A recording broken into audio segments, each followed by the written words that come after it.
This Russian oligarch who supplied weapons to Putin's army got a Canadian-made jet into Russia, even after sanctions over Russia's invasion of Ukraine. So how did this oligarch get this jet? After going through import records, flight data, and aviation industry documents, we discovered over 30 Canadian-made planes have been imported into Russia since the start of the war, through a shadowy global network. Now, this rabbit hole goes deep, so let's go.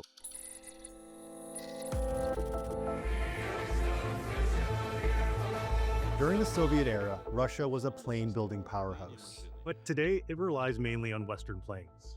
With sanctions cutting off supply chains, the country now relies on a global network to evade them and get Western planes and parts. Reportedly over $1 billion, flowing through countries friendly to Russia.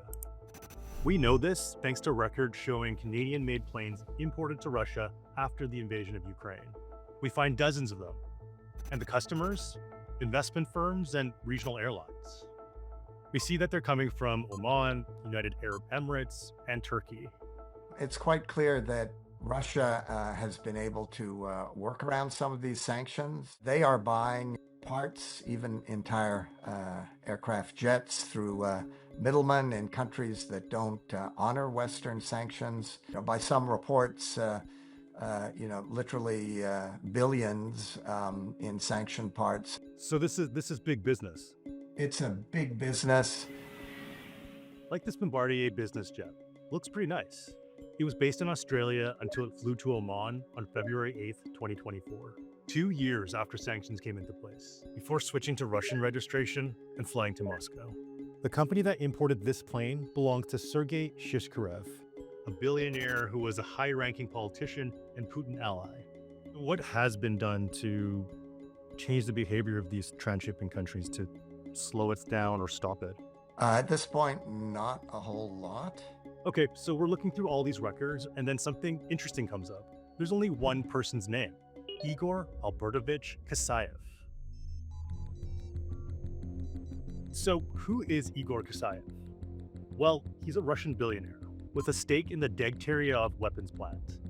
It makes machine guns, anti-tank, and anti-aircraft weapons sold to Putin's army.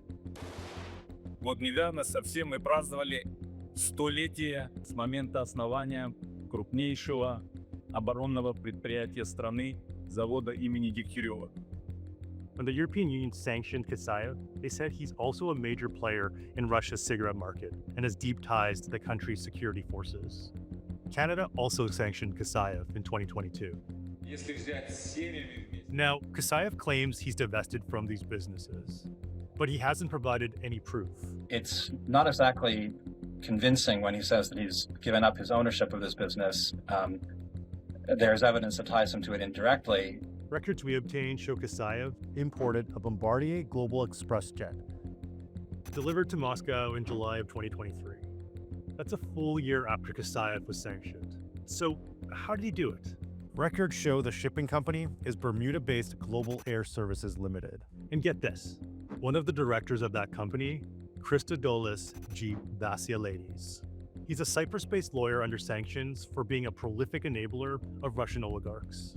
We found that right before he was imported into Russia, Kasayev's plane was operated by Avcon Jet San Marino, a charter jet company in a tiny microstate in Italy, which isn't a part of the European Union and is historically friendly to Russia. There have been strong expressions of concern by intelligence agencies about San Marino's friendliness towards Russia, potential for various kinds of covert financial activity. The plane's registration was T7KIA, and normally we wouldn't give it a second thought, except it could stand for Kasayev Igor Albertovich. So early in February 2022, the West is threatening sanctions against Russia if it invades Ukraine. The last time the plane is in Europe, February 19th. It flies from Italy to Moscow.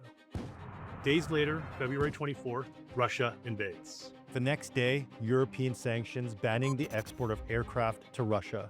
On February 27th, it flies from the Maldives, again, straight to Moscow. Now, here's where it gets a bit murky. We obtained this document that shows the San Marino charter company Avcon was listed as the operator the entire time, and flight data shows the plane using Avcon's operator code. Well, when we contacted Avcon, they said all services were terminated immediately following the publications of sanctions. They wouldn't share any of the ownership details with us due to data protections, and the San Marino Aircraft Registry told us the same thing. After that, the plane goes dark, and Kasayev is sanctioned by Europe, the US, the UK, and Canada. The plane emerges a year later with Russian registration, and it's Kasayev who imports the plane.